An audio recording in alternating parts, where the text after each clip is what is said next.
So, as you can see, it's just me here today. I was supposed to have my buddy Jack help me with the video, but unfortunately, he is under the weather and is unable to help me today. I wish him the best and hope he feels better. So, today we're going to be talking about Godzilla versus Kong, mind you. And I try my best to. I love watching movie reviews and I love like reading articles about movies, and I try to stay away from those until I do my own video because I don't want their opinions affecting my opinion. If you understand what I'm saying. Like, I don't want to take other people's material on what they said about a movie, because it's like, that's their material, that's what they think, and who am I to just take their opinion and start flushing that out to the world. So I wrote down quite a bit about this movie, and I sometimes I should do this more often. I should just write down what I think. So to start off, the beginning starts with this security guard who has his own podcast of conspiracy theories for this company called Apex, and he's trying to unravel what they're doing. So they have really high security areas that only certain people are allowed in. He's a maintenance person, and he goes into this restricted area, and he's talking to one of the security guards, and the security guard's saying, "Oh man, you're not supposed to be in here."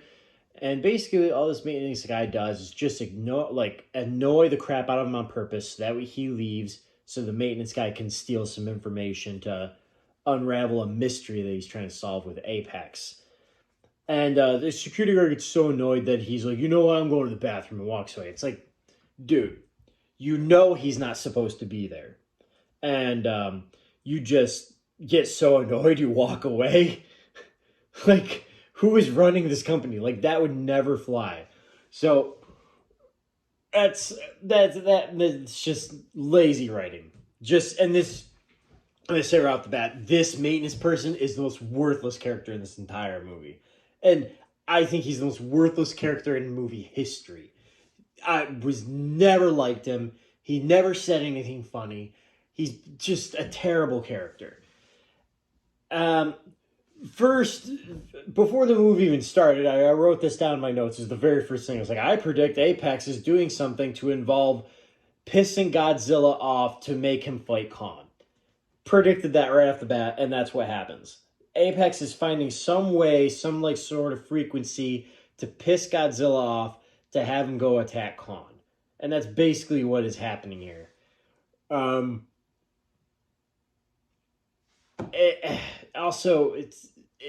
They bring in this guy to help them.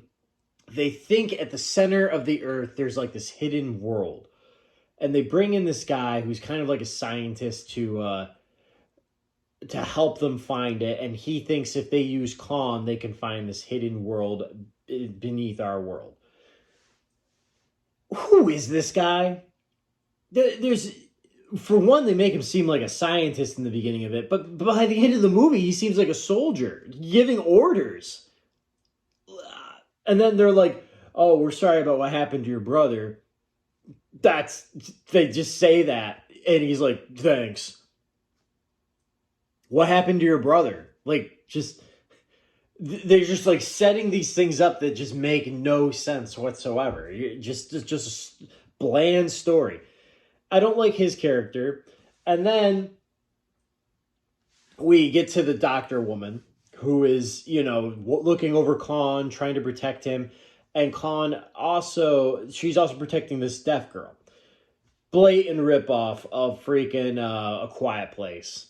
That this little girl is copy and paste of the girl from A Quiet Place. A deaf girl who speaks in sign language. And she's really close to Khan because Khan saved her when she was young.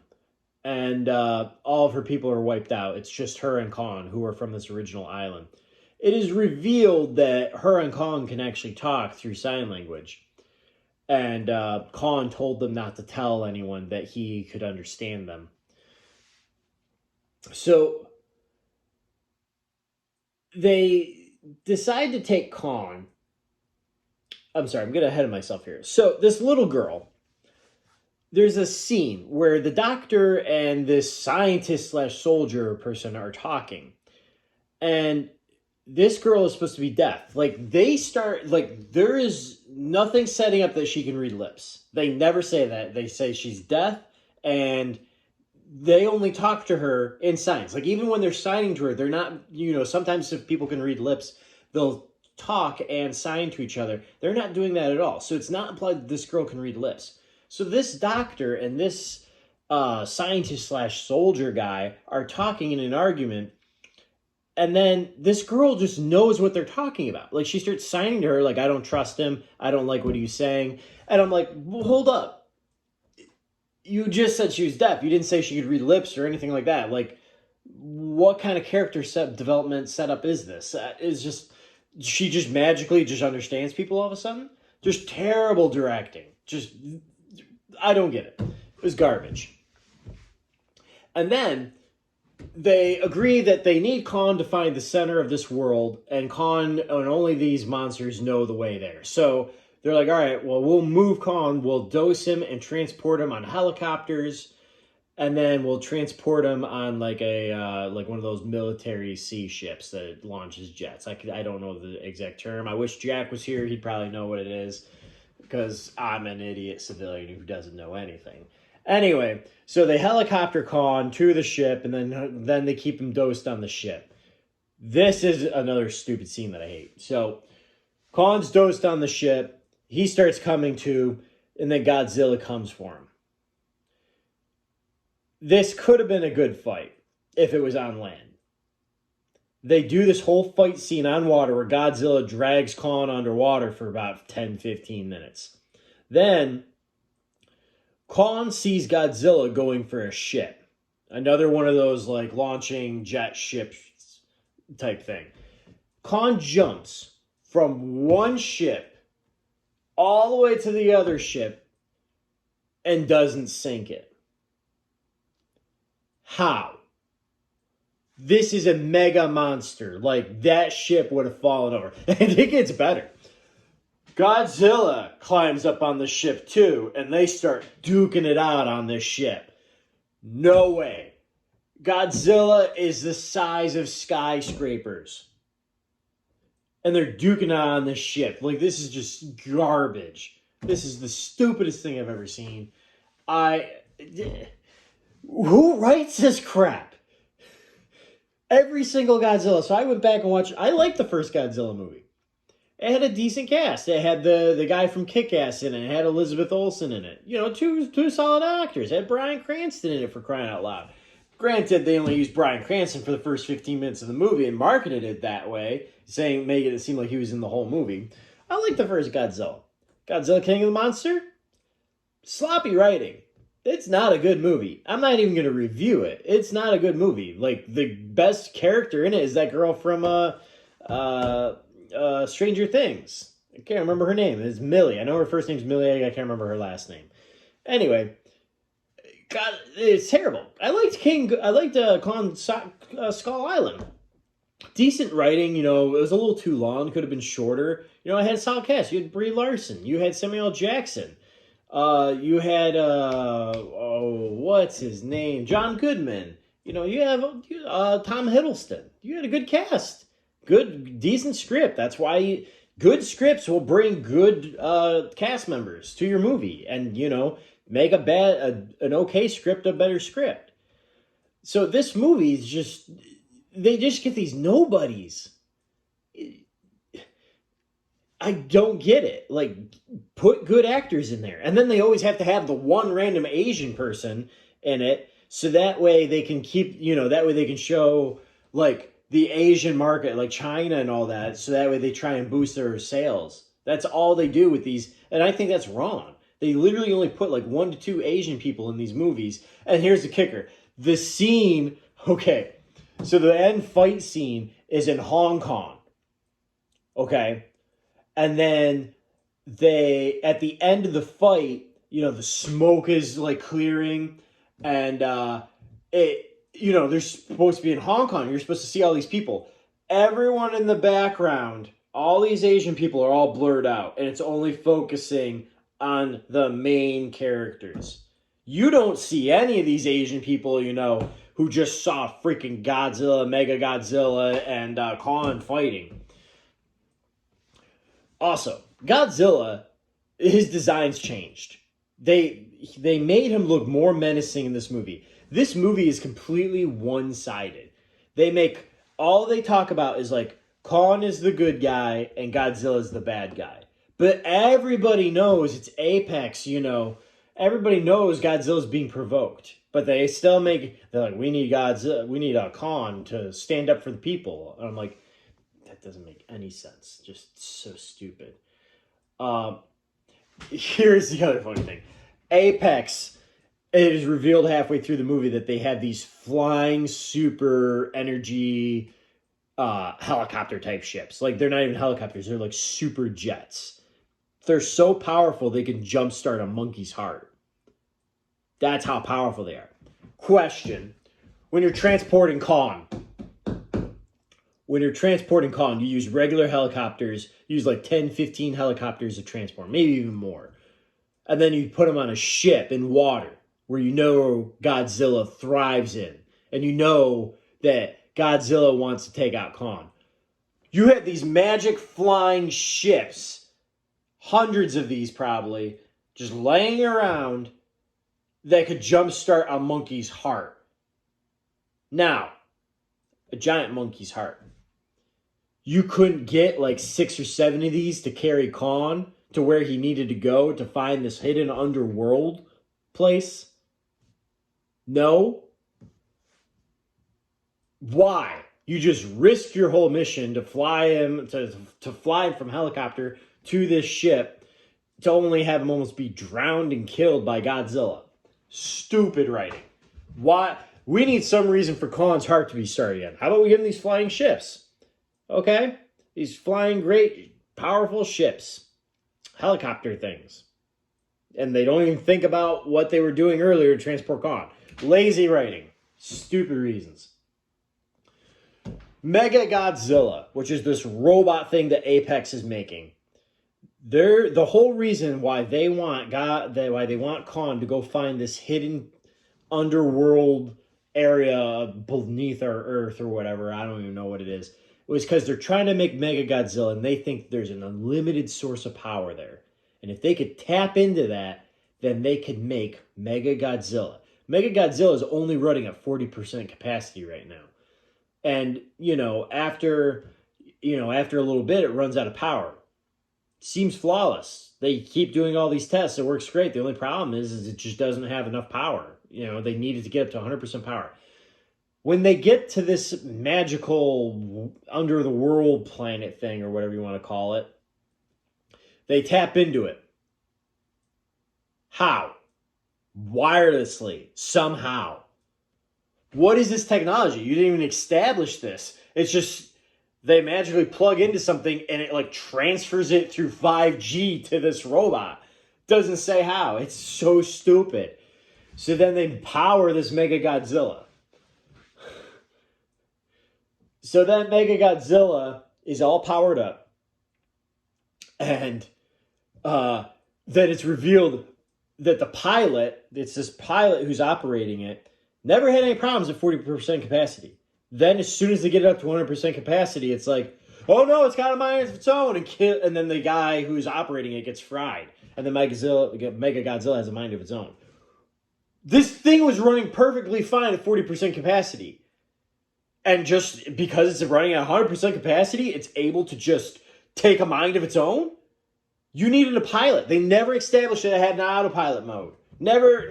They didn't even hint that they were having problems with this thing. The only thing that they knew that it had problems with is it would run out of power too fast because it was only running at 40% capacity. And that's why they need to tap into this. So because you give it like 100% power, it has a mind of its own? Stupid. What are you... I almost have nothing good to say about this movie so far. No, period. Nothing. I have not had anything good to say. So, Kong and Godzilla are duking it out. And basically, the definitive winner is Godzilla. Godzilla kicks Kong's butt. And instead of Godzilla killing him, he kind of just like squeezes his chest, and yeah, Kong dies, but like Godzilla kind of showed him mercy. He could have just like stomped him into the ground. So the doctor and the scientist guy are flying around on their magic ship thing, and then Mega Godzilla is finally revealed and starts fighting Godzilla. This whole huge fight's breaking out. And then they're like, oh, there's Kong. And then they start landing. And then they get off the ship. And they're like, what is that? And they see Mega Godzilla fighting Godzilla. I'm like, you've been flying around for 5 minutes and you didn't see two giant titans duking it out only a mile away from Kong, and you're flying up in the air. You can see Kong on the ground, but you can't see those giant titans fighting a mile away? How do you not see that? Anyway, and then they start talking. They're like, oh, he's dying. His heart is slowing. We need to save him. And then the scientist, soldier guy gets this idea. I can rewire this ship to jumpstart his heart. This is the only reason why this ship was invented for this movie. It was just a plot point to restart Kong's heart. And can you predict what happens next? Kong's heart gets restarted. And then Mega Godzilla, the typical movie thing that they always do. Mega Godzilla has Godzilla to the ground, getting ready to throw the final punch to kill him. And then, bam! Kong comes out of nowhere to rescue him. Now, granted, this is the best thing in the movie. This is the best fight. Watching Godzilla and Kong fight together to defeat Mega Godzilla. It's a pretty awesome fight. It kind of reminds me of the Avengers. Kong has this giant axe that, like, when Godzilla shoots his beam at it, it, like, brightens up and gets more powerful. Like, you see them, like, tag teaming. Godzilla shoots across the field, boots up Kong's axe, and starts fighting Mega Godzilla. Godzilla's, like, holding Mega Godzilla so Kong can get in some punches. It's actually really well choreographed. This is the best thing in the movie. It's better than the Kong versus Godzilla fight. And then you get towards the end of the movie. So what I failed to mention, too, is this maintenance guy, this conspiracy theorist, he recruits the little girl from the second movie, the one from Stranger Things, Millie. And they get taken, basically, long story short, they're doing their investigating with this other kid. Their storyline is so worthless. They did almost nothing. Oh, I'm sorry, they did do one thing. So basically, this girl finds this guy on a podcast because she thinks that what he's saying is true. Obviously, it's true. Apex is, trying to make this Mega Godzilla thing. Anyway, so they investigate all this. Then they get captured by Apex security. This guy just gets them into trouble after trouble after trouble. And near the end of the movie, it doesn't even really say what they did to, like, stop Mega Godzilla. They're trying to figure out how to stop him. And the maintenance guy drinks, and the kid, it makes no sense. The kid just takes it, and it's like a couple of sips. It's like this. He just takes the water and goes like that, and the whole system goes down. And it doesn't stop Mega Godzilla. He just, like, flinches for a second, enough time for Godzilla or for Kong to get in there and get a punch in. Like, really that much? Like, just destroys a whole computer? No. And then at the end of the movie, like, the girl's father shows up. She's like, Dad, this is the guy who saved us. This character is worthless. Their whole storyline. This storyline is more worthless than the Rose-Finn hacker from this episode 8 Star Wars. It's more worthless than that whole story. Like, it's such a worthless storyline. I almost have nothing good to say about this movie. Granted, I think it was better. It was better than Godzilla versus Godzilla King of the Monsters or whatever. It may have been a little bit better. Probably better script. It made a little more sense. But still, at least you had a few main characters to follow all the way through. They literally wanted this girl in this movie, this girl Millie from Stranger Things, was because she was the biggest IP that they could get. And then they get that kid from Deadpool 2. Because like, hey, he was kind of popular. No, he wasn't. Nobody liked him. Everyone thought he was a little punk. And then this whole Manus guy, I have no idea who this actor even is. He's a nobody. Everyone in this movie is a nobody. The only one, except for I don't know, that one woman who's from, she was in Iron Man 3. I mean, but she's still kind of a nobody. Like, she's known around Hollywood, but she's not, like, megastar. And then you have the guy from Friday Night Lights. This movie is probably the longest review ever. I had so many problems with this movie. It's not a good movie. Just... Anyway, they give you what you asked for. Godzilla versus Kong, and they had a definitive winner. Godzilla kicked Kong's butt. And then at the end of the movie, they go their separate ways, and no, we are both alphas. We are both equal. Anyway, that was my rant. Long video, and I'm sorry for that. And I hope you guys can actually follow what I was trying to say, because this movie is just out there. I'm Naftali Cotter from Canandaigua, New York, signing off.